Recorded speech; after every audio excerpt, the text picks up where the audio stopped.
tardes. Agradecer lo primero a Viento Sur la invitación, la oportunidad de estar aquí charlando con vosotras y con vosotros sobre la pregunta que titula esta charla, ¿no? ¿Cambio de ciclo o continuidad? En definitiva, la pregunta de en qué momento político nos encontramos, algo que no es baladí, que es el origen de cualquier intervención política. Y aquí la primera advertencia que me gustaría hacer es que la izquierda partimos de un hándicap para respondernos a esta pregunta con la objetividad y la frialdad que sería necesaria. Ha sido un ciclo político muy devastador. Lo comentábamos antes con Raúl antes de la charla, donde la política ha pasado a ser un acto mediático, donde el debate ha sido sustituido por el argumentario, el eslogan, muchas veces planteado de una manera dicotómica, y donde en la izquierda tenemos también muchos bollos en el casco, ¿no? y muchas heridas para plantear la respuesta desde la objetividad y no desde la subjetividad que hace a veces caer a algunos en el triunfalismo y a otros en el pesimismo cuando vemos la evolución de los últimos años. Pero lo cierto es que para saber si hay una continuidad o hay un cambio de ciclo, lo importante es tener una visión con cierta perspectiva de lo que ha ocurrido en los últimos años en este país.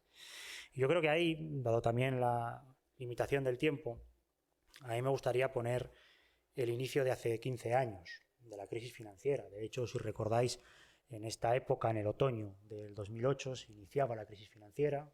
En septiembre quebraba Lehman Brothers. En un mes de octubre, como hoy, de hace 15 años, la bolsa mundial tenía la mayor caída y el gobierno español, entonces de José Luis Rodríguez Zapatero, por cierto, anunció el aval de 100.000 millones de euros para las grandes cajas de este país, entre otras para Caja Madrid y Bankia. Esa crisis financiera se solventó con la garantía de la tasa de beneficios a costa de un enorme drama social.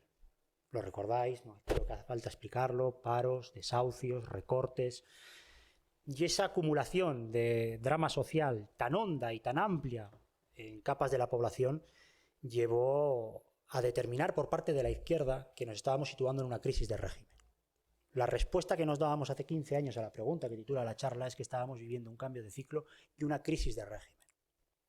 Que el régimen del 78 era incapaz de seguir funcionando como hasta ahora y garantizar las tasas de beneficio, que es el objetivo último del capital y, por lo tanto, del régimen del 78 como expresión política del capitalismo en España. Teorizábamos, y digo, de donde yo vengo, no soy huérfano de partido, aunque tengo una relación compleja también. Teorizábamos que esa crisis de régimen, según cómo se manifestaba su contradicción fundamental, pasaba por diferentes fases. Y en un primer momento hablábamos de una crisis de legitimidad, donde las dramáticas consecuencias económicas de esa crisis pusieron en cuestión los principios fundamentales y fundacionales del régimen del 78. España como un Estado social y de derecho, que si estudias vivirás mejor que tus padres. Todos aquellos principios ideológicos se vinieron abajo y se produjo una crisis de legitimidad del régimen del 78. Después aquello pasó a una fase de crisis de gobernabilidad, donde el bipartidismo, apoyado en las derechas nacionalistas de este país, que había sido la garantía de la estabilidad política, se estaba fracturando, con la emergencia de nuevas fuerzas políticas.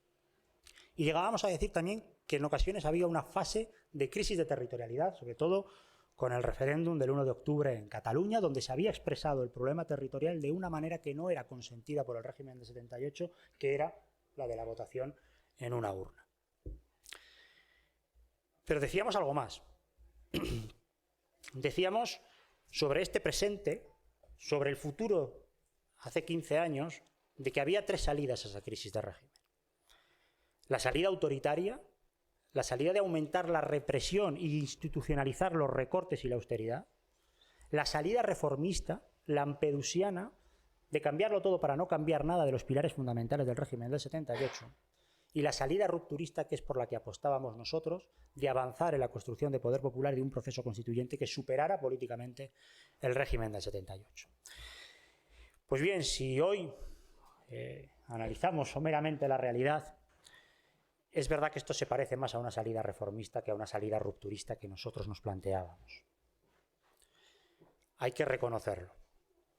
Hay que abstraerse de la subjetividad y ver que en estos momentos lo que ha habido es una recomposición del régimen de 78. Y no se trata tanto, por esas bolladuras que tenemos en el casco, de ver si han sido errores nuestros o aciertos del contrario, que de todo ha habido. Y en ánimo de ser constructivos, al menos voy a hablar en primera persona del plural, como parte de la izquierda política, creo que hay una serie de anotaciones que debemos de tener en cuenta como aprendizaje para el ciclo político que se abre. En primer lugar, el error de hacer de una crisis de legitimidad una crisis de representatividad, del pasar del sí se puede al podemos, de un sí se puede pero no quiere, en donde en aquel ciclo de movilización social señalábamos a la raíz del problema, a la banca, al rescate financiero, al impago de la deuda, recordáis, se hablaba del impago de la deuda, pasamos al podemos. El problema es que la representación dentro del régimen del 78 la deben de representar otras personas. Y eso fue un error, porque significó también vaciar la calle. En segundo lugar, pasamos en ese intento de bascular hacia lo electoral institucional del sorpaso al Partido Socialista, al gobierno en minoría con el Partido Socialista siendo socio preferente, a lo que vamos ahora, que es al gobierno en coalición con el Partido Socialista en minoría y sin ser socio preferente. Porque lo que nos vamos en esta investidura es a que sumar se da por descontado en el gobierno de coalición y a donde los socios preferentes vuelven a ser las derechas catalanas y vascas. Y esto va a llevar, y se está reconociendo ya por parte de la izquierda política, a que nos vamos a un gobierno ya no tan progresista, sino a un gobierno democrático que va a solucionar el problema catalán y que va a avanzar hacia la federalidad del Estado.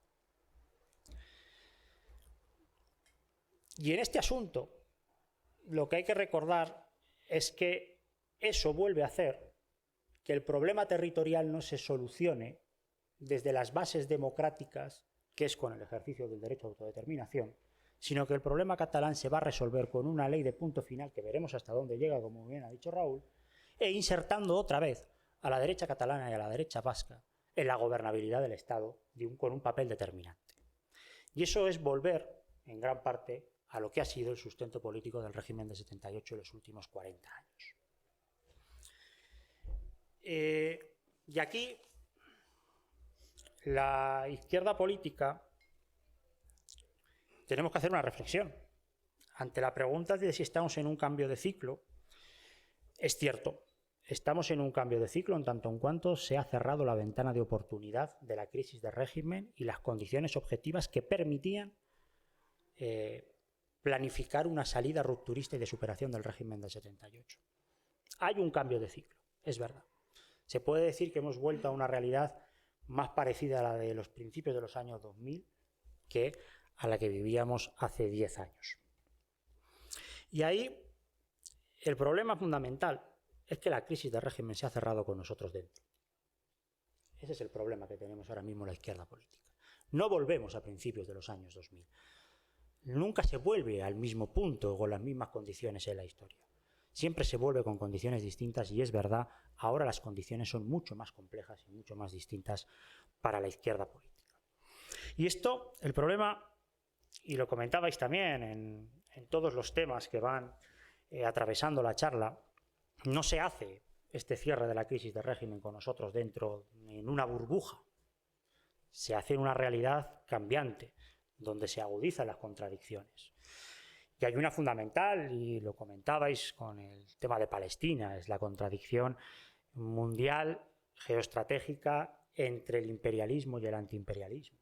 Entre ese mundo unipolar imperialista que ha gobernado el mundo de la manera más sanguinaria, e Israel, el Estado de Israel es un claro ejemplo de eso, y ese mundo multipolar que están haciendo. Y esa contradicción está estallando, ha estallado en Ucrania y está estallando ahora mismo en Palestina.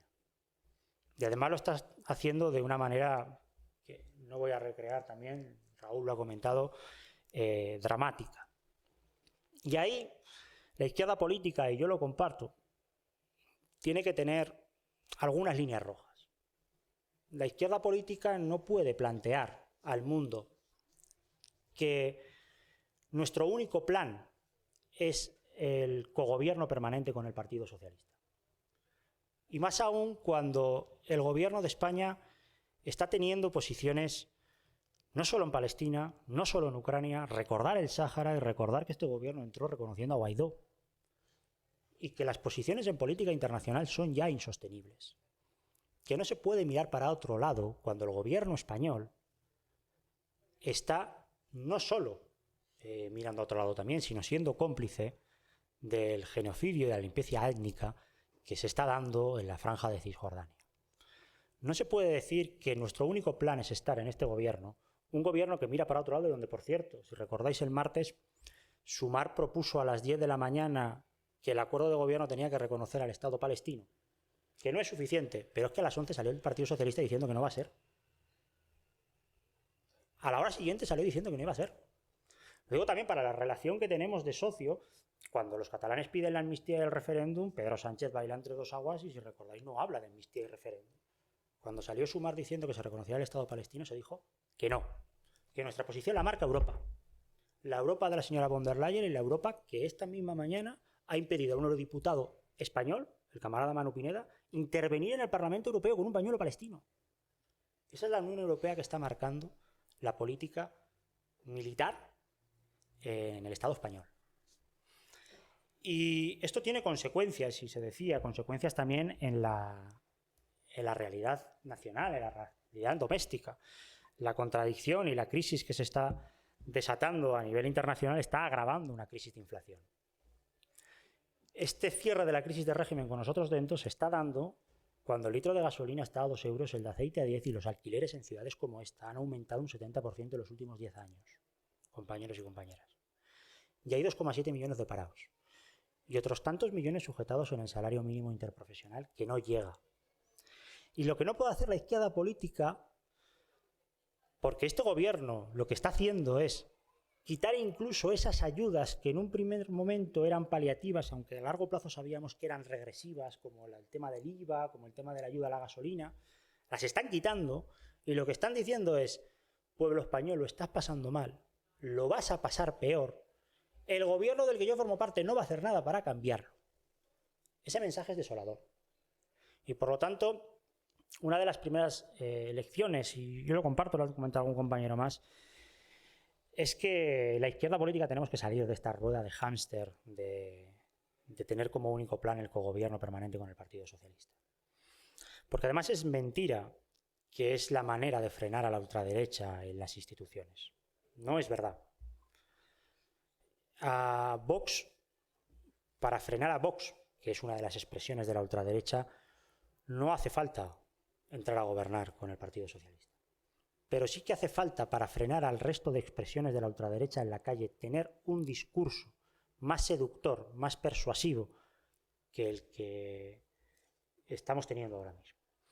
Y yo creo que es verdad, y saludo actos como estos, donde nos podemos encontrar diferentes visiones de la izquierda política, porque toca parar, poner pie en pared y reflexionar, porque la historia no se para, las condiciones objetivas se están volviendo a gestar y es el momento de comenzar a plantear la necesidad de una izquierda rupturista en este país. Hay un hueco muy potente ahora mismo, hay una necesidad enorme y si no damos una respuesta desde la salida rupturista a lo que está sucediendo y a lo que está por suceder, es probable que otros lo acaben haciendo de una manera mucho más acertada. Por lo tanto, a mí sí que me gustaría acabar ante este pesimismo que podría parecer, con el optimismo de la voluntad y decir que la izquierda volvemos a tener una oportunidad y sobre todo el pueblo español vuelve a tener una necesidad de una izquierda real. Por mi parte nada más y muchas gracias y dispuesto al debate con todos y todas.